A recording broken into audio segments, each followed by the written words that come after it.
Welcome back to Snap Judgments, Coffee and Football. This weekend is the AFC Championship game. This game is going to be about pressure, mistakes, and who survives the moment. So let's start with the Patriots offense, where the question is, how will they handle the pressure? Drake Maye versus pressure. This is a big topic in this game. This game comes down to how he handles it.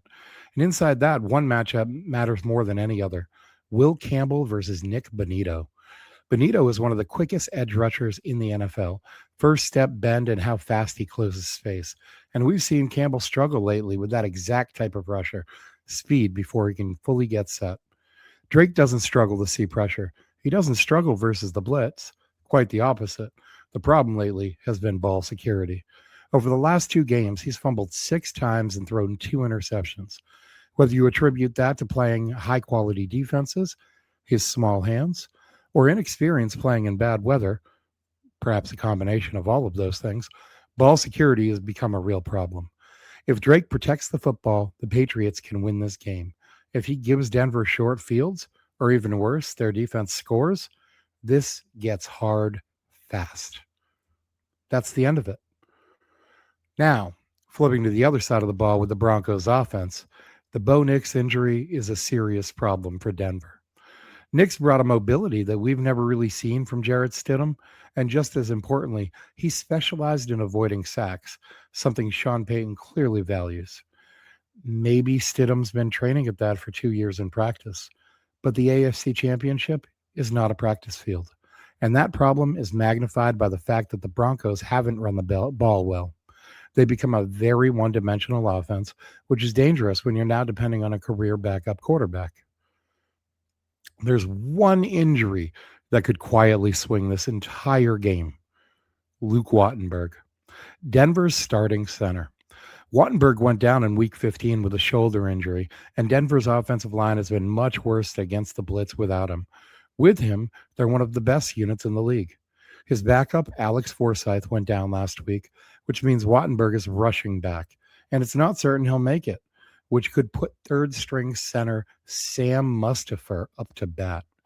Whether it's a not 100% Luke Wattenberg or Sam Mustipher, they'll be facing one of the strongest interior defensive lines in the league, back at full health and full strength, in the trio of Milton Williams, Christian Barmore, and Kyrie's Tonga.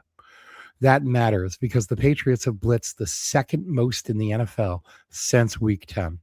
And we've seen what that looks like. They overwhelmed Justin Herbert.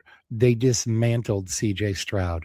If Wattenberg can't go or can't hold up, the Patriots' pressure package can take over this game. Defensively, Denver features the reigning Defensive Player of the Year, Patrick Surtain. But here's where the Patriots have a little bit of an advantage. This offense spreads the ball around, and they do not fear elite corners. We just saw that last week when Kayshon Boutte went right at Derek Stingley Jr. for a touchdown, running the same exact play they burned him on last year in Drake's first start as a rookie. Drake has been great against the blitz, getting rid of the ball quickly and showing amazing pocket presence throughout the season. They'll come after Drake Maye aggressively. That's a given. So here's the counter. Run toward Bonitto, off tackle with Travion Henderson. Make him play the run. Make him hesitate. Slow the pass rush just enough. Now, you're going to hear this talking point from sports radio hosts and national talking heads this week. Historically, the Broncos are 4-0 at home against the Patriots in the playoffs. I am here to tell you that does not matter. This team doesn't care. They probably don't even know. This Patriots team does not play scared. They play disciplined. One more phase that can quietly decide this game, special teams, specifically kicking and kick returns and the punt returns. In a tight playoff game, points are hard to come by. That means every field goal matters and every return that flips field position matters. So let's look at the 2 kickers and their numbers. Despite playing his home games in the thin air of Denver that makes kicking easier, Will Lutz struggles on field goal attempts over 40 yards this season, hitting 3 of 5 from 40 to 49 and just 4 of 6 from 50 plus.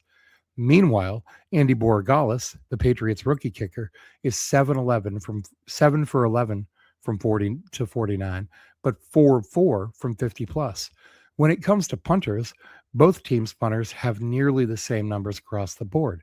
Again, despite Denver's punter having a clear advantage playing half his games in Denver.